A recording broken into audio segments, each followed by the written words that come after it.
Дөньяның барлыкка килүе. Алла сүзеннән алынган тарих. Бу без яшәгән дөньяның ничек барлыкка килүе турында хикәя. Алла иң беренче итеп җир белән күкне барлыкка китергән. Ул вакытта җир йөзендә караңгы, буш булган. Шунда Алла жактылык барлыкка килсен дигән. Шунда ук жактылык барлыкка килгән. Алла жактылыкның жакшылыгын күреп, караңгыдан айырган. Жактылыкны ул көн, ә караңгылыкны төн дип атаган. Шулай итеп беренче көн узып киткән. Ә аннары Алла булай дигән. Су икегә бүленсен. Су уртасында күк булсын. Барысы да ул әйткәнчә булган. Шуның белән икенче көндә узып киткән. Ә аннары Алла күк астындагы сулар бер урынга җыелсын. Шуннан корылык барлыкка килсен. Ул әйткәнчә булган. Алла коры тупракны җир, ә бер урынга җыелган суларны диңгез дигән. Алла моның жакшы икәнен күргән.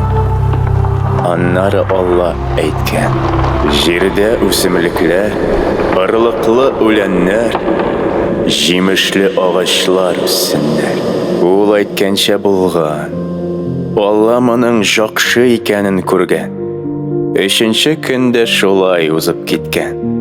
Шуннан соң Алла булай дигән: көнне төннән айырып, көннәрне дә, җылларны да санар өчен күктә жактырткычлар булса, җирне жактыртырга, көннәр белән җылларны санарга, күктә кояш, ай, йолдызлар барлыкка килгән.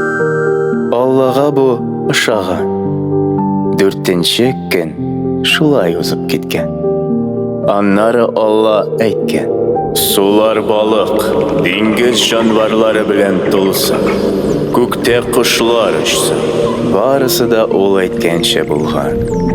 Алла үзе жараткан балыкларны, диңгез җанварларын, бөтен кошларны жакшы дип күргән.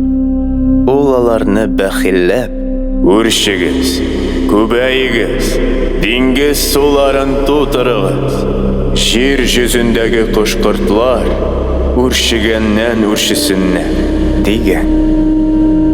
Бишенче көн шулай узган. Аннан соң Алла әйткән: җир өстендә төрле хайваннар барлыкка килсеннәр.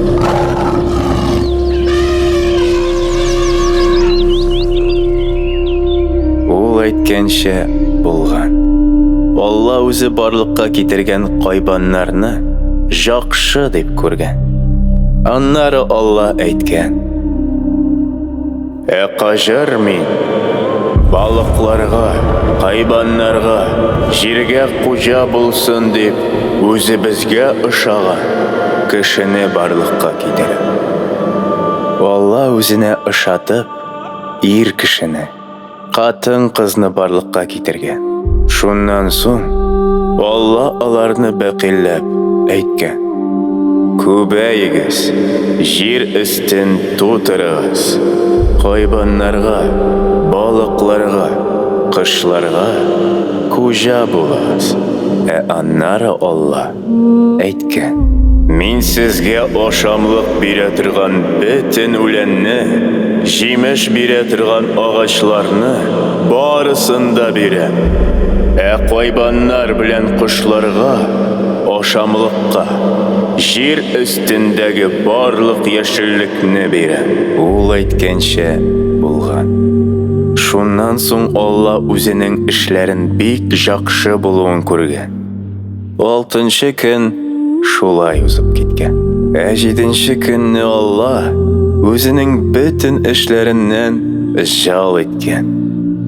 Шуңа күрә Алла атнаның җиденче көнен кешеләр 6 көн эшләп, 7нче көнне жал итсеннәр дип, айрым көн итеп бәкилләгән. Мына шулай, Алла без яши торган дөньяны 6 көн эчендә барлыкка китергән.